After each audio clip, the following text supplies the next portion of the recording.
It's Medical Monday in Wisconsin tonight, and Breast Cancer Awareness Month continues with a look at radiologists and the role that they play in preventing the disease. Dr. Jordan Toman from Baycare Clinic is here, and you are a radiologist. I am. Holly, thank you for having me on tonight. Well, thank you for being here. Of course. Can you kind of just explain a little bit more about what a radiologist is? Because a lot of people don't actually understand how big their job is. Yeah, well, as a radiologist, we tend to be behind-the-scenes doctors.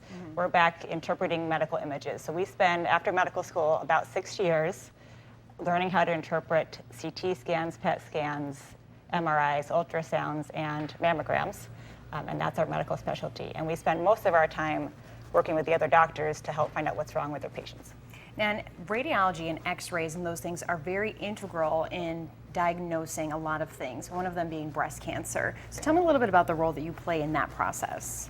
Well, radiologists, when it comes to detecting breast cancer, oftentimes we're the first-line physician to see a patient's breast cancer. And that's because women come in for screening, they might not have any symptoms. Their doctor doesn't know that they have something wrong with their breast because they can't feel it, but we can detect the very earliest signs of breast cancer on a mammogram. So oftentimes, myself and other breast radiologists are the first to tell a patient that there might be something abnormal, that we might need to look into it further. Definitely a big job. So I really want to talk about the importance of getting the mammograms also. As you know, this is like you said, one of the first lines of defense. So how important are they? I think that's a very important question because there is a lot of controversy in the media right now about mammograms. A woman can turn on the television and they'll say, you don't need them, they're not as good as we thought they were, or then they'll turn on the TV the next day and say that you should get them. And what age to start them at? Exactly. And the American College of Radiology, we recommend that women get mammograms at age 40 every year until as long as they're healthy for the rest of their life. And that is because we can detect breast cancer very early with a mammogram. And I think what's important for women to know is a mammogram does not prevent breast cancer. A woman has a 1 in 8 chance of getting breast cancer. It's very common. And if we deny women the ability to have a mammogram, or insurance companies stop paying for them, then what we do is we're having a woman who has a breast cancer wait till it gets big enough to where she can feel it, and then we start treating. And at that point, a breast cancer can be quite advanced.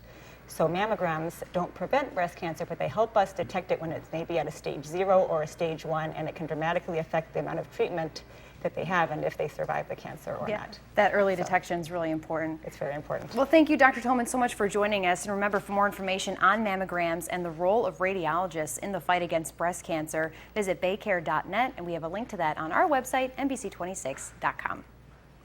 Well, new research finds men's health supplements do not improve the prognosis of prostate cancer patients. About 10% of men with the disease take these pills, which often tout their anti-cancer or proven health effects.